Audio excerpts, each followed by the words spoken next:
உங்களுடைய மொபைலில் சார்ஜ் போடும்போது உங்கள் மொபைல் ரொம்ப ஹீட் ஆகிட்டு இருக்குது அப்படின்னா அதை எப்படி நீங்கள் அந்த ப்ராப்ளத்தை சால்வ் பண்ணலாம் அப்படிங்கிறத பார்க்கலாம். வீடியோ ஸ்கிப் பண்ணாத பாருங்கள். முடிஞ்ச இந்த வீடியோக்கு லைக்கும் நம்மளோட சேனல் சப்ஸ்கிரைப் பண்ணிக்கோங்க. ஸ்பெசிஃபிக்காக நம்ம யூஸ் பண்ணுறது மோட்டோடைய ஒரு பிராண்டு தான். மோட்டோ 850 ஃபியூஷன் அப்படிங்கிற மொபைல் வந்து யூஸ் பண்ணிகிட்ருக்கோம். ஸோ உங்கள் மொபைலில் இந்த ஒரு செட்டிங்ஸை மட்டும் நீங்கள் ஆஃப் பண்ணிக்கோங்க.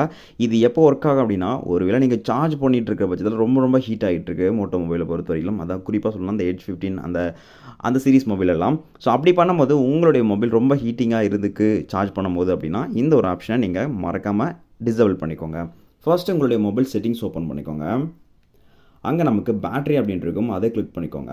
ஸோ அதில் பார்த்தீங்கன்னா நமக்கு சார்ஜ் பூஸ்ட் அப்படின்ட்டு இருக்கும், அதை டேப் பண்ணிக்கோங்க. ஸோ இப்போ நீங்கள் இந்த சார்ஜ் பூஸ்ட் அப்படிங்கிற ஆப்ஷன் வந்து ஆன் பண்ணியிருந்தீங்கன்னா அதை ஆஃப் பண்ணிக்கோங்க. ஏன் அப்படின்னா நம்மளுடைய மொபைல் நம்ம யூஸ் பண்ணுறது 68 வாட் சார்ஜிங் யூஸ் பண்ணிகிட்ருக்கோம். பட் இருந்தாலும் நமக்கு அந்த 68 வாட் ஃபாஸ்ட் சார்ஜிங்கை விட இன்னுமே நமக்கு நம்மளுடைய மொபைல் ஆப்ஸ்லாம் ஆப்டிமைஸ் பண்ணி நம்மளுடைய சார்ஜிங் இன்னும் ஸ்பீட் அப் பண்ணுறதுக்கு தான் நமக்கு அந்த சார்ஜ் பூஸ்ட் அப்படிங்கிற ஒரு ஆப்ஷன் வந்து கொண்டு வந்திருக்காங்க. ஆனால் இது நீங்கள் எனபிள் பண்ணிகிட்டு இருக்கிற பட்சத்தில் கண்டிப்பாக உங்கள் மொபைல் ஹீட் ஆக தான் செய்யும். அதை மறக்காமல் நீங்கள் டிசேபிள் பண்ணிவிடுங்க. டிசேபிள் பண்ணிட்டாலும் உங்களுக்கு ஒரு சார்ஜ் ரொம்ப ஸ்லோவாகுமா அப்படின்லாம் நினைக்க வேண்டாம். சேம் ஸ்பீட் தான் ஏறிக்கிட்டு இருக்குது. ஸோ தாராளமாக நீங்கள் இனிமேல் சார்ஜ் பண்ணும்போது இந்த சார்ஜ் பூஸ்ட் அப்படிங்கிற ஒரு ஆப்ஷனை ஆஃப் பண்ணிக்கோங்க. ஆஃப் பண்ணிட்டு ட்ரை பண்ணுங்கள். கண்டிப்பாக உங்களுடைய மொபைலில் ஹீட்டிங்கிறது சார்ஜ் பண்ணும்போது ஹீட்டிங் இருக்காது அப்படிங்கிறத சொல்லியிருக்காங்க.